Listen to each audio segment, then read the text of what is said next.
Pagwagayway ng bandila na simbolo ng kaayusan at pagtutulungan ng everyone dahil pasok na sa Barangay Bayanihan sa buwan ng Abril ang Barangay San Isidro, Cainta, Rizal, Barangay Poblacion 4, General Aguinaldo, Cavite, Barangay 44 and 47, Zone 6, Pasay City, Barangay Santa Ana, Taguig City, Barangay Malinta, Valenzuela City, Barangay San Roque, Navota City, Barangay Tibagan, San Juan City, Barangay 78, Zone 7, Caloocan City, Barangay Bayan Luma 8, Imus, Cavite, Barangay 660, 661, and 663, Ermita, Manila, at Barangay Paliwas, Obando, Bulacan.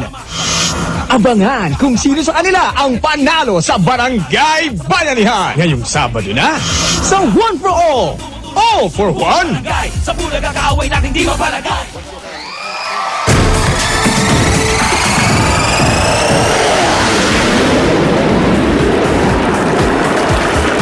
Mga batang henyo ang muling nagbabalik para ipakita ang kanilang galing dito sa semifinals ng Junior Pinoy Henyo. Hati dito ng Milk Magic Melon Milk Powder, CDO Fantastic Young Pork Tocino, Highlands Corned Beef at Eno de Pravia.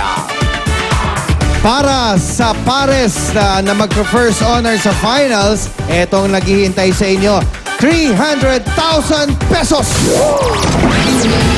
Tatanggap din ang kanilang elementary school ng 500,000 pesos na magagamit sa kanilang school projects. Saan ka pa? Ang mga maaari naman nilang mapanalunan ngayong elimination round, hawak ng mga junior Dabarkans. Mga alaga ko na malalaki na, kaya na nila mag-isa. Okay. Tawagin na lang yung unang pares, Papu. Ay, unang pares natin from Felix M. San Victores Elementary School, Taytay, Rizal. Si Ricardo de la Cruz at Kenneth Castillo. Muling nagbabalik ang mga tunay na henyo ng Felix M. San Victores Elementary School ng Taytay, Rizal. Ako nga pala si Kenneth at ako naman si Ricardo.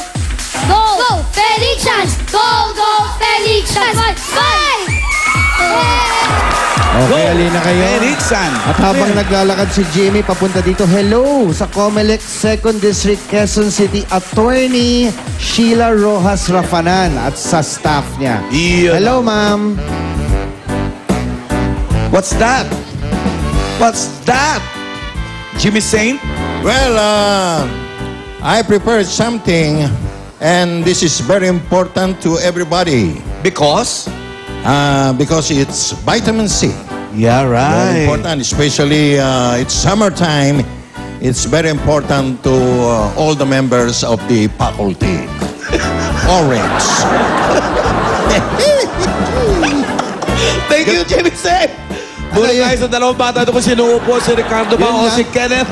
Yun lang ang sinabi nito. Yeah, it's important for the eyes. Yung sa kabila. Eto. Gusto mong paupuin yung ibibabes, ha? Ricardo! Okay, at ang mga ka-partner niyong Dabarkads. Eto na ngayon ang Dabarkans. Habang ikaw bumubunot, Ricardo. Whoop! Sino yan? Hopia! Ay, nako, Hopia. Maaga maliligo si Hopia. Si Ito na Ricardo, punta, Ricardo. number 4. Ibig sabihin, hindi henny word. Ibig sabihin, kayang-kaya niyan. Oo naman. Darating ba sa semifinals siya kung hindi? Ready? Ricardo? Opo. Kenneth? Opo. Okay, go. Go! Tao! Hindi! Bagay! Hindi! Hayop! Oo! Hayop! Land!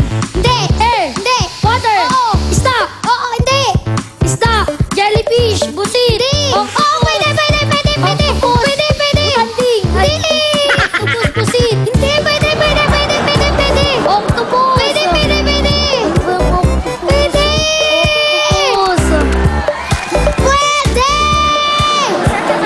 Octopus! Busit! Pwede! Hindi!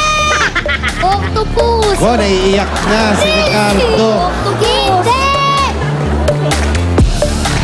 Pusit! Hindi! Pwede! Pwede! Pwede! Pwede!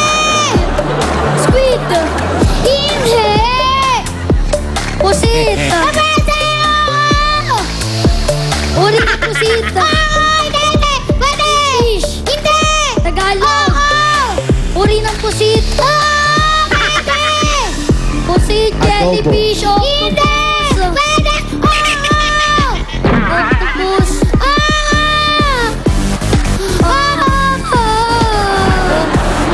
Oh, isa-isa ulit. Isa-isa. Sige, isa-isa. Pusit. Hindi! Pwede! Octopus. Pwede! Tagalog ng octopus.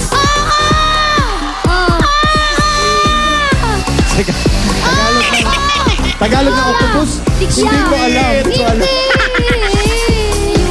Squid. Pwede! Pwede! Squid. Pwede!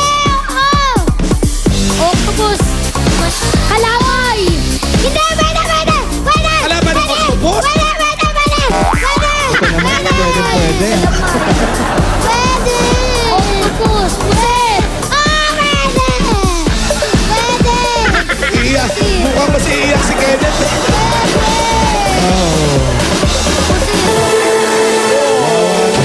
Hindi mo alam yung Tagalog ng octopus, no?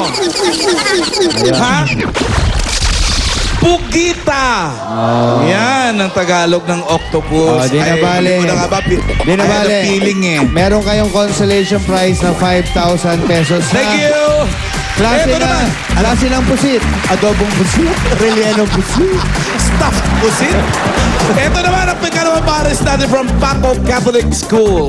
Aubrey Ambrosio and Yana Cosme. Ako po si Aubrey. At ako naman po si Yana. Muling nagbabalik sa semifinals ng Junior Pinoy Henyo. Dahil ang mga bangonyas ay tunay na matatalino. Bangonyans fight! Okay, Aubrey, tingnan natin kung sino sa inyo ni Yana. O sino sa inyo ang nakakaalam sa Tagalog ng ng- octopus? Yana! Okay, Yana, halika. Ikaw ang magtatanong. At Dito. ang inyong Dobber Cards naman na makakapartner.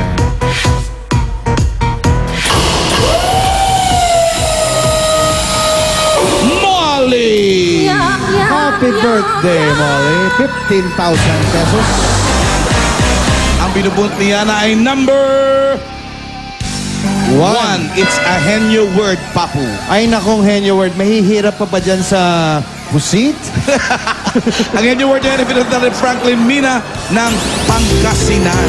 Thank you. Yana, ready?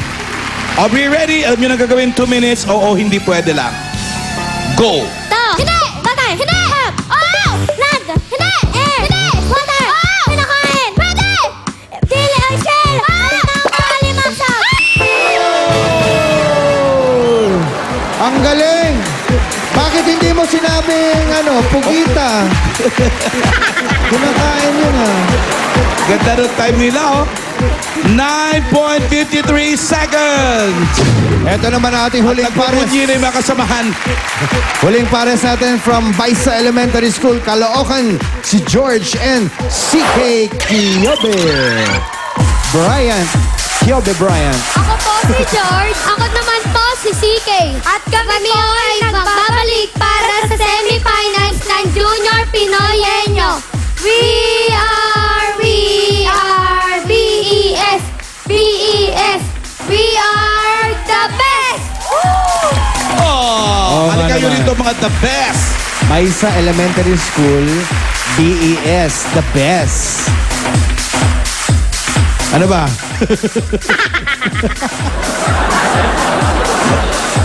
Medyo mabilis-bilis yung kinalaban nyo, ha? 9-point-something seconds. CK! Doon ka! Sige. Magkapatid kayo, no? Kiyobe, ang kanilang apelido. Kiyobe Bryant. Ito naman ang kapartner yung Dabar Cards. Oh!